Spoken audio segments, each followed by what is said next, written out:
Connor Matthews had exactly $47 in his wallet. $47 to feed his twin 6-year-old daughters for the next 3 days before his next paycheck. He was walking past Riley's bar on Lancaster Street, already late picking up Madison and Harper from the neighbor who watched them after school, when he heard it. A woman's scream, cut short, muffled. He should have kept walking. A single father with 2 little girls waiting at home couldn't afford to be a hero. Couldn't afford to get involved. Couldn't afford to end up in a hospital or worse. But Connor Matthews had daughters, and some things you can't just walk past. What happened in the next 11 minutes would change 5 lives forever. This is a story about a broke single father's impossible choice, a CEO fighting for her life, and a debt that money could never repay. Before we continue, tell us in the comments, where are you watching from? We love seeing how far our stories travel. Connor Matthews was 32 years old, and he looked 40. 2 years of single parenting will do that to you. 2 years since his wife Emma walked out on a Tuesday morning, left a note on the kitchen counter, and never came back. Said she wasn't meant to be a mother. Said she needed to find herself. She found herself in Portland with a guy named Derek who sold vintage motorcycles. Connor found himself working double shifts at Morrison's Auto Repair, making macaroni and cheese at midnight, and braiding hair he had no idea how to braid. That Tuesday evening, he'd clocked out at 10:47 p.m. His hands were black with engine grease no amount of scrubbing would fully remove. His back ached. His daughters were with Mrs. Chen next door, probably already asleep on her couch, and he owed her $40 he didn't have. $47 in his wallet. Negative $218 in his checking account. Riley's bar sat on the corner of Lancaster and 5th, one of those places that looked respectable from the outside, but had a reputation. Connor had never been inside. Didn't have money for drinking. Didn't have time for much of anything except work and being dad. But as he walked past that night, he heard voices, male voices, laughing, and a woman slurring her words. "No, I don't. Something's wrong." Connor stopped. Through the tinted window, he could see them. 3 men in expensive suits, gathered around a woman slumped against the bar. She was dressed in a gray business suit, her dark hair falling across her face. One of the men had his hand on her arm. Another was pulling out his phone. "She's had too much to drink," one of them said, loud enough for the bartender to hear. "We're her colleagues. We'll get her home safe." The bartender nodded, already wiping down glasses, already looking away. Connor knew that look, the woman's look. He'd seen it once before, years ago, at a college party. His friend Sarah, roofied by someone she trusted. That same vacant stare, that same inability to form words. The woman at the bar wasn't drunk. She'd been drugged. Connor had $47, 2 daughters, no backup, no weapon. He was 6'1" but lean, wiry from missed meals and long hours. The men in suits looked like they spent their lunch hours at the gym. He pulled out his phone, started to dial 911. "By the time they get here, she'll be gone," a voice in his head whispered. "And you know what happens then." Connor put the phone away. He pushed open the door. The bar smelled like cheap beer and expensive cologne. All eyes turned to Connor as he walked in. This grease-stained mechanic in a place where people wore watches that cost more than his car. "Excuse me," Connor said, his voice steadier than he felt. "That's my wife." The 3 men turned. The one with his hand on the woman's arm, tall, blonde, with the kind of tan that came from resort vacations, smiled. It wasn't a friendly smile. "Your wife?" he said. "Buddy, I think you're confused." "Stephanie," Connor said, walking closer, praying his voice wouldn't shake. "Honey, I've been looking everywhere for you." The woman, Stephanie, he'd named her, lifted her head slightly. Her eyes were unfocused, pupils dilated. She tried to speak, but only managed to mumble. "Look, man," the second suit said, stepping forward. He was shorter, stockier, with a neck like a tree trunk. "We don't want trouble. The lady's with us." "The lady's been drugged," Connor said, loud enough for the whole bar to hear. "And if you three don't step back right now, I'm calling the police." The bartender looked up. Other patrons turned. Blonde Suit's expression changed. The fake friendliness dropped away, replaced by something cold. "You want to be careful making accusations like that, friend." "I'm not your friend," Connor said. He locked eyes with the bartender. "Call 911. Tell them there's a woman here who's been drugged and 3 men trying to take her." For a moment, everything hung in balance. Then the bartender reached for the phone. The 3 suits moved fast. Blonde Suit released the woman, who immediately started sliding off the bar stool. Connor lunged forward, catching her before she hit the ground. She was dead weight in his arms, mumbling incoherently. "You just made a big mistake," Treeneck hissed. "Yeah?" Connor said, his heart hammering. "So did you." The 3 men looked at each other, looked at the door, looked at the bartender on the phone. And they ran. Connor sank to the floor, still holding the woman. She was breathing, but barely conscious. Up close, he could see she was probably in her early 30s, with features that would have been striking if they weren't slack with whatever poison was in her system. "It's okay," he whispered, even though she probably couldn't hear him. "You're safe now. You're going to be okay." The police arrived 4 minutes later. The paramedics, 6 minutes after that. Connor gave his statement 3 times. Described the men as best he could. Explained what he'd seen. The bartender corroborated everything, suddenly very helpful now that the suits were gone. "You probably saved her life," the female officer told Connor. Her name tag said Rodriguez. "We've had reports about that group. Wealthy, connected, targeting professional women at bars and conferences. But we could never get enough evidence." "Will she be okay?" Connor asked, watching as the paramedics loaded the woman onto a stretcher. "Thanks to you," Rodriguez said. They asked if Connor wanted to ride to the hospital, give a more detailed statement. He looked at his phone. 11:43 p.m. Mrs. Chen had texted twice. "I can't," he said. "I have to get home to my daughters." Connor got home at midnight. Mrs. Chen was on the couch, Madison and Harper curled up on either side of her, all 3 of them asleep with the TV still on. He paid her the $40. She tried to refuse, saw his face, and took it. $7 left. Connor carried Harper to her bed, then Madison. 6 years old, identical, and the entire reason he got up every morning. Harper with Emma's green eyes, Madison with Emma's button nose, both of them with their father's determination. The good kind, the kind that didn't quit. He kissed their foreheads, pulled their unicorn comforter up to their chins, and allowed himself exactly 30 seconds to wonder what he'd just done. Those men were connected, wealthy, the kind of people who could make problems for a single mechanic with a record. Just one stupid DUI from when he was 23, but it was still there. "Worth it," he whispered to the darkness. Some things were worth it. For 6 days, nothing happened. Connor went to work, changed oil, replaced brake pads, explained to customers why their check engine light was on. He picked up Madison and Harper from school, helped with homework he barely understood, made dinners that stretched 3 ingredients into something that passed for a meal. On the 6th day, his boss pulled him into the office. "Connor, there's someone here to see you," Frank said. Frank Morrison was 63, had owned the auto shop for 30 years, and never looked nervous. He looked nervous now. "Who?" Connor asked. She said you'd know. She was standing in the waiting area, and Connor recognized her immediately, even though she looked completely different. The woman from the bar, conscious now, composed, wearing a black power suit that probably cost more than Connor made in a month. She was beautiful. Not bar after midnight beautiful. Boardroom beautiful. Sharp cheekbones, intelligent dark eyes, black hair pulled back in a severe bun. She looked like someone who made million-dollar decisions before breakfast. "Mr. Matthews," she said, extending her hand.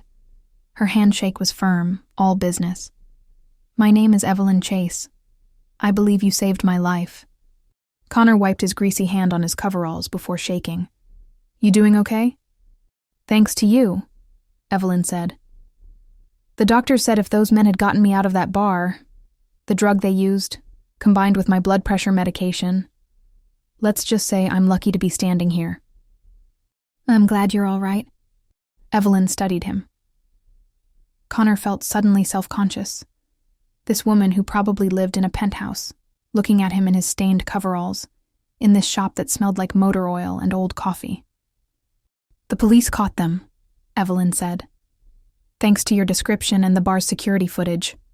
All three. They're being charged with attempted kidnapping, assault with a deadly substance, and it turns out I wasn't the first. There were 4 other women. 4 other women who weren't as lucky as I was. Connor nodded, not sure what to say. Mr. Matthews. Connor, he corrected. Connor, Evelyn said, and something in her expression softened. I came here to thank you, and to ask if there's anything I can do to repay you. Connor almost laughed. This woman who looked like she ran companies, asking if she could help him. Really, it's not necessary. You have 2 daughters, Evelyn interrupted. Twins, 6 years old, Madison and Harper. Connor stiffened. How do you... I'm a CEO, Connor, of Chase Technologies. We develop cybersecurity software. When someone saves your life, you do your homework. She paused. You're 2 months behind on rent. Your car needs new transmission work you can't afford. You're working 60-hour weeks and barely keeping your head above water. With all due respect, Miss Chase. Evelyn, she said with a smile. Evelyn, Connor said, fighting to keep his voice level. I don't need charity. I'm doing fine. My girls are fed, they're happy, and... I'm not offering charity, Evelyn said quietly. I'm offering a chance to say thank you. Their eyes met, held. Connor saw something in her expression he recognized. Not pity. Something else. Respect, maybe. Understanding. What did you have in mind? He asked carefully. Evelyn reached into her bag and pulled out a card. Not a business card. A personal card with just a phone number. I have a proposition, she said. My head of facilities management just retired. I need someone I can trust. Someone with integrity. Someone who doesn't just walk past when they see something wrong. Connor stared at her. You want to hire me? The position pays $85,000 a year to start, plus benefits. Full health insurance for you and your daughters. It's basically managing building operations, security systems, maintenance contractors. Your mechanical skills would be perfect for it. I can't think of anyone more qualified. $85,000. Connor made $32,000 at the shop, before taxes. Why? He asked. You don't know me. I know you risked yourself for a stranger, Evelyn said. I know you have 2 little girls depending on you, and you're doing everything you can for them. I know the police said you could have walked past that bar, but you didn't. That's more than most people would do. She paused. I'm not asking you to decide right now. Think about it. Call me. She handed him the card. Connor took it, his mind spinning. I don't know what to say. Say you'll think about it, Evelyn said. She turned to leave, then stopped. Connor? Those men who drugged me? They did it because I refused to sell my company to their firm. They thought they could intimidate me, compromise me, make me too scared to fight back. They were wrong, and they underestimated the power of one decent person doing the right thing. She smiled, a real smile this time, not the boardroom smile. I'd like to grab coffee sometime, not to talk about the job, just to say thank you properly, without, paramedics involved. Connor found himself smiling back. I'd like that. After she left, Frank appeared beside him. Who the hell was that? Frank asked. Someone I helped out last week, Connor said, staring at the card in his hand. Well, whatever you did, you must have impressed her. Women who look like that don't usually show up in places like this. Connor tucked the card into his pocket. Yeah, he said quietly. I'm starting to realize that. They met for coffee 4 days later at a place called Stella's on the west side. Connor had never been there. He'd Googled it first, saw the menu prices, and almost canceled 3 times. But he showed up. Left Madison and Harper with Mrs. Chen, paid her properly this time, from the advance Evelyn had insisted on giving him just for considering the job offer. Evelyn was already there when he arrived, sitting by the window in jeans and a simple blue sweater. She looked younger somehow. Less armored. "You came," she said, standing. "Was there doubt? After my little ambush at your work, I figured 50-50 odds you'd block my number." They sat, ordered coffee. Connor got the cheapest thing on the menu. Evelyn ordered the same thing. "So," Evelyn said, "tell me about your daughters." And Connor, who normally kept his personal life private, who didn't talk about the hard stuff with anyone, found himself talking. About Madison's obsession with dinosaurs. About Harper's collection of rocks she found beautiful. About Emma leaving and how he'd explained to 2 4-year-olds that Mommy wasn't coming back.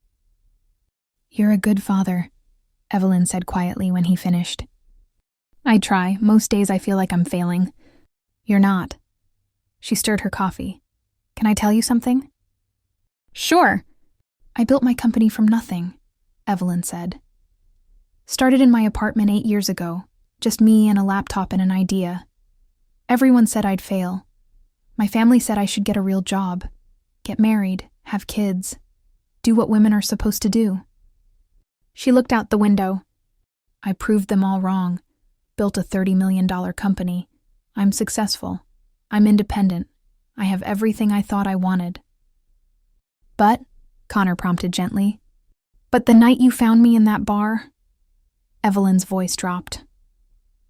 "I'd just come from a board meeting where 3 men spent 2 hours explaining why I should sell my company to them. Explaining why a woman couldn't possibly run a tech firm long term. They offered me drinks afterward. Said we should continue the conversation. I should have known better, but I was angry and tired, and I wanted to prove I could handle myself." A tear slid down her cheek. She wiped it away quickly. "I've spent 8 years being strong, being tough, never letting anyone see weakness. And in 30 minutes, 3 men almost destroyed everything because I let my guard down for 1 second." Connor reached across the table, hesitated, then gently took her hand. "They didn't destroy anything," he said firmly. "You're still here. Your company's still yours. And those 3 assholes are in jail where they belong." Evelyn laughed, a watery, genuine laugh. "When you put it that way..." "You're the strongest person I've ever met," Connor said. "The fact that you walked into my shop a week later, tracked me down, offered me a job, that takes guts. Most people would have wanted to forget the whole thing." "Most people didn't save me," Evelyn said softly. Their eyes met, held. Something shifted in that moment, something neither of them was quite ready to name. Connor took the job. Started 3 weeks later as facilities manager at Chase Technologies. It was terrifying. This gleaming building full of people who knew what they were doing, while Connor learned everything from scratch. But Evelyn was patient. She trained him personally, showed him the systems, introduced him to the team. And slowly, Connor discovered he was good at this. His mechanical knowledge translated perfectly. His attention to detail. The same focus that kept 2 6-year-olds alive and happy made him excellent at managing complex building operations. More importantly, the paycheck cleared. Really cleared. For the first time in 2 years, Connor paid his rent early, fixed his car, bought Madison and Harper new clothes that didn't come from the thrift store. And twice a week he had coffee with Evelyn. They never talked about it being more than friendship. But there was something there. A connection. An understanding between 2 people who'd both been knocked down by life and refused to stay down. "I like talking to you," Evelyn admitted one afternoon, 6 weeks after Connor started. They were in her office. She'd called him up to discuss the HVAC system, but they'd ended up talking about everything else instead. "I like talking to you too," Connor said. "You're different from the men I usually deal with." "The ones who try to drug you?" Evelyn snorted coffee out her nose. "Jesus, Connor. Too soon? Way too soon. But she was laughing. I mean, you're real. You don't care that I'm a CEO. You don't want anything from me. That's not entirely true, Connor said carefully. Evelyn looked up. No? I'd like to take you to dinner, Connor said. A real dinner. Not a working lunch. Not coffee to say thanks. An actual date. The silence stretched. Connor, Evelyn said finally, I'm your boss. I know. This could complicate things. I know that too. And I'm not great at relationships. I'm married to my work. I'm demanding and difficult, and I haven't had a successful relationship in 6 years. Okay. And you have 2 daughters who come first, as they should. I've never been a mother. I don't know if I'd be good at... Evelyn, Connor interrupted gently. I'm just asking for dinner, not a marriage proposal. She laughed, looked down at her hands, looked back up. Thursday, she said. But somewhere the twins can come too. I should probably meet the 2 most important people in your life. Connor's heart did something complicated in his chest. Yeah? Yeah, Evelyn said softly. If we're doing this, we're doing it right. Thursday arrived. Connor was more nervous than he'd been facing down 3 predators in a bar. He'd explained to Madison and Harper that Miss Evelyn was his boss and his friend, and she'd like to meet them. Is she your girlfriend? Harper asked with 6-year-old directness. I don't know yet, Connor answered honestly. Maybe. Is she nice? Very nice. Does she like dinosaurs? Madison wanted to know. We'll find out. They met at Giuseppe's, a family Italian place that wasn't too fancy but nice enough. Evelyn was waiting outside, and Connor almost didn't recognize her. She was wearing jeans and a soft pink sweater, her hair down around her shoulders instead of pulled back. She looked nervous too. Hi, she said. Hi, Connor replied. Madison and Harper stared up at her with identical suspicious expressions. You're pretty, Harper announced. You're tall, Madison added. Evelyn laughed, a startled, genuine laugh. Thank you. You're both beautiful. Your dad talks about you constantly. He talks about you too, Harper said. He told Mrs. Chen you're remarkable. Connor felt his face heat. Harper. What? Harper looked at him innocently. You did. Dinner was perfect. Evelyn asked Madison about dinosaurs and listened with genuine interest as the 6-year-old explained the difference between herbivores and carnivores. She admired Harper's rock collection. Harper had brought 3 special rocks in her pockets and declared the sparkly quartz the most beautiful rock she'd ever seen. She didn't talk down to them, didn't treat them like cute accessories to impress Connor. She treated them like people. And watching her laugh at Madison's T-Rex impression, watching her help Harper cut her spaghetti, Connor felt something he hadn't felt since Emma left. Hope. After dinner, walking to their cars, Harper suddenly grabbed Evelyn's hand. I like you, Harper said. You can be Daddy's girlfriend if you want. Evelyn looked at Connor over Harper's head. Her eyes were bright. I'd like that very much, Evelyn said softly. And just like that, everything changed. 6 months. In 6 months, Connor's life transformed in ways he'd never imagined. The job became a career. Evelyn promoted him to director of operations. He hired his own team, implemented new systems, turned the facilities department into a model of efficiency. But that wasn't the important part. The important part was this: Saturday morning pancakes with Evelyn standing at his stove, teaching Harper how to flip without making a mess. Madison's science fair project, a working model of a volcano that Evelyn helped build while Connor worked late. Date nights that included 2 6-year-olds and always ended with ice cream. Evelyn fit into their lives like she'd always been there. She didn't try to replace Emma, would never try. But she showed up, to school plays and parent-teacher conferences, to scraped knee emergencies and bad dream nights. I never wanted kids, she told Connor one night, lying in his arms in his apartment. She still had her penthouse, but she spent most nights here now, in this cramped 2-bedroom that smelled like maple syrup and little girl shampoo. I always thought I wasn't maternal enough, too focused on work, too selfish. And now? Now? She smiled against his chest. Now I can't imagine my life without them.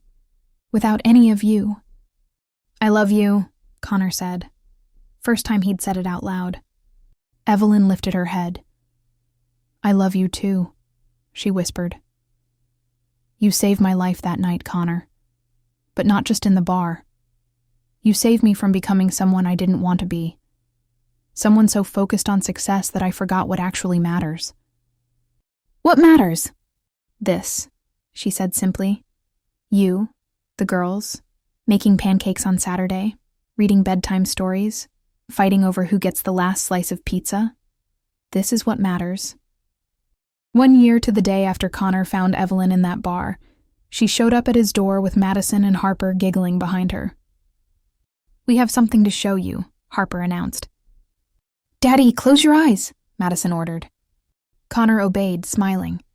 He heard rustling, whispers, more giggling. Okay, Evelyn said. Her voice was shaking. Open. Connor opened his eyes. Evelyn was on one knee. Madison and Harper stood on either side of her, each holding a corner of a sign that read, Will you marry all three of us? In Evelyn's hand was a box, not a ring box, a key. I bought a house, Evelyn said, tears streaming down her face.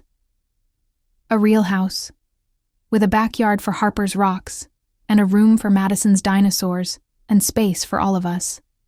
And I know this is backwards. I know the man's supposed to propose.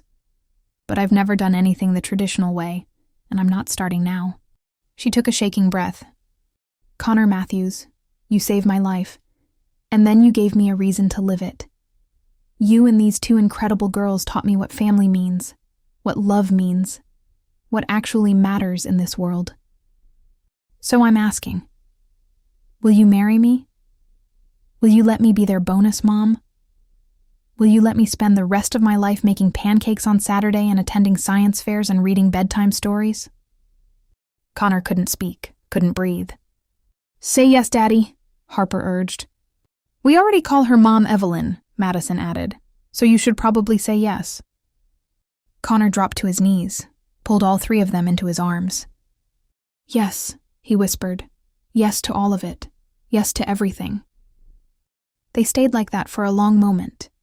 This family that began in a bar, forged in crisis, built on courage and kindness, and the simple decision to not walk past when someone needed help. I have something for you too, Connor said finally. He pulled a small box from his pocket, had been carrying it for 2 weeks, waiting for the right moment. Inside was a ring, nothing fancy. He couldn't afford Tiffany's, but it was real, and it was his. I was going to wait, he said, sliding it onto her finger. But I think we're past waiting. Evelyn looked at the ring, looked at him, looked at the girls. Perfect, she whispered. It's perfect. 3 months later, they moved into the house. It had a backyard where Harper immediately started a rock garden. Madison claimed the room with the best light for reading about dinosaurs. Connor hung a swing from the old oak tree out front. And Evelyn? Evelyn came home every night to a family, to chaos and noise and love and everything she'd always been too afraid to want. Sometimes the smallest choices change everything. Connor could have walked past that bar, could have ignored the woman's muffled scream, could have told himself it wasn't his problem.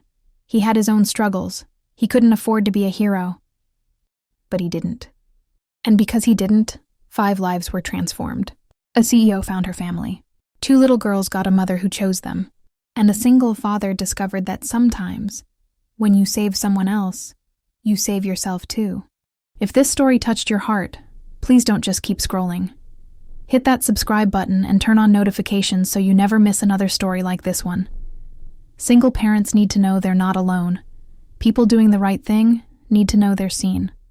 Share this video with someone who needs to hear it today. Drop a comment and tell me what moment hit you the hardest. Was it Connor's impossible choice? Evelyn's vulnerability? The moment the girls held up that sign? Your support helps us tell more stories that matter. Stories about real struggles, real sacrifices, real love that doesn't give up. Thank you for being part of the Behind Every Heart Stories family. We see you, we appreciate you, and we'll be back next time with another story that proves the best things in life are worth fighting for. See you in the next one.